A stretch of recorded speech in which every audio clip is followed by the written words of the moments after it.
because it was difficult. After sending off, it was very hard. This game could be finished also.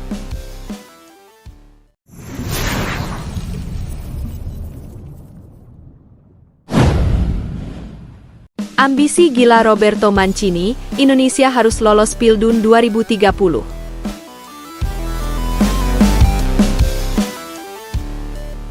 Ketika PSSI mengumumkan Roberto Mancini sebagai pelatih baru timnas Indonesia, banyak yang tidak percaya. Seorang pelatih kelas dunia, juara Euro 2020, mantan nahkoda Manchester City, Inter Milan, Lazio, hingga Zenit, tiba-tiba memutuskan mengubah arah karirnya ke Asia Tenggara, ke sebuah negara yang masih berjuang membangun struktur sepak bola modern. Namun kedatangannya justru memunculkan satu semangat baru, satu mimpi yang selama ini dianggap terlalu tinggi. Indonesia harus lolos Piala Dunia 2030. Ambisi itu bukan sekadar optimisme kosong. Mancini menyampaikannya langsung di depan media, dengan raut wajah serius seperti ia menghadapi final Euro. Jika sebuah negara dengan populasi sebesar Indonesia tidak bisa berbicara banyak di sepak bola dunia, ada sesuatu yang salah dengan sistemnya. Kita akan perbaiki. Target saya sederhana.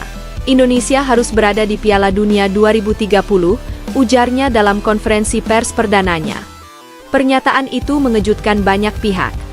Media Eropa mengangkatnya sebagai keputusan paling berani dalam karir Mancini, sementara media Asia Tenggara menilainya sebagai tantangan besar bagi timnas Indonesia yang selama ini kerap tersandung persoalan klasik, regenerasi tidak stabil, kompetisi belum konsisten, hingga drama administrasi.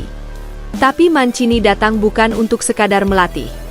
Ia membawa proyek besar, rencana panjang, dan ambisi yang beberapa orang menyebutnya gila. Transformasi mental. Mancini ingin Indonesia berhenti merasa rendah diri. Indonesia memiliki talenta.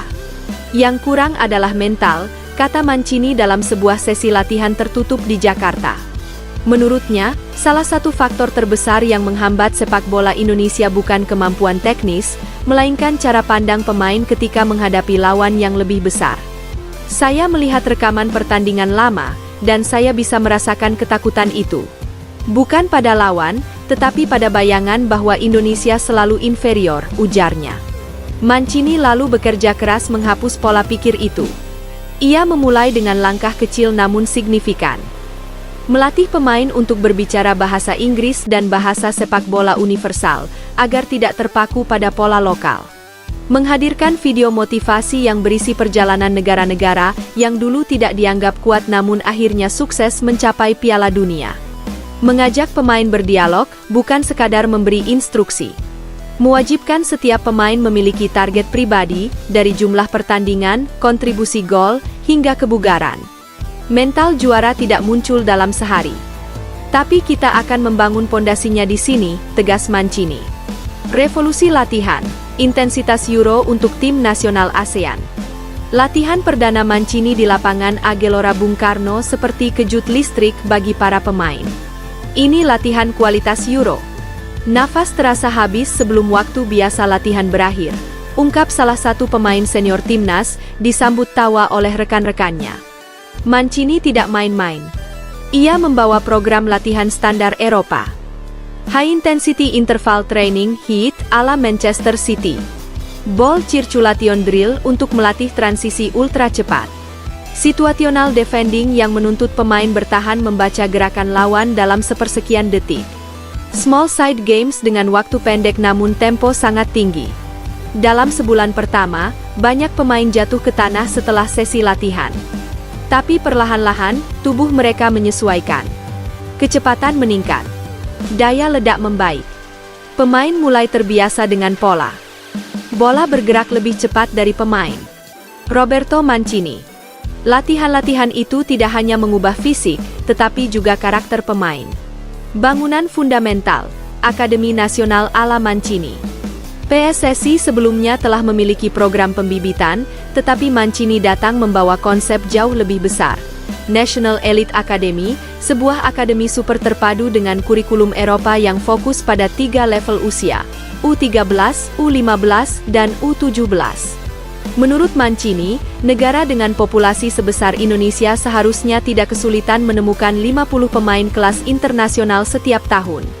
Program ini mencakup pelatih-pelatih asing berlisensi UEFA Pro untuk pembinaan usia dini, GPS dan wearable tracker untuk memantau perkembangan pemain harian, evaluasi bulanan berbasis data, program nutrisi standar FIFA, sistem beasiswa untuk talenta dari daerah tertinggal.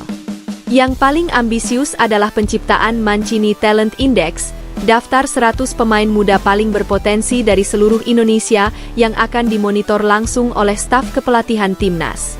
Kita tidak boleh hanya mencari pemain ketika mendekati turnamen. Kita harus membangun mereka sejak kecil, ujar Mancini. Taktik baru, dari parkir bus ke dominasi bola.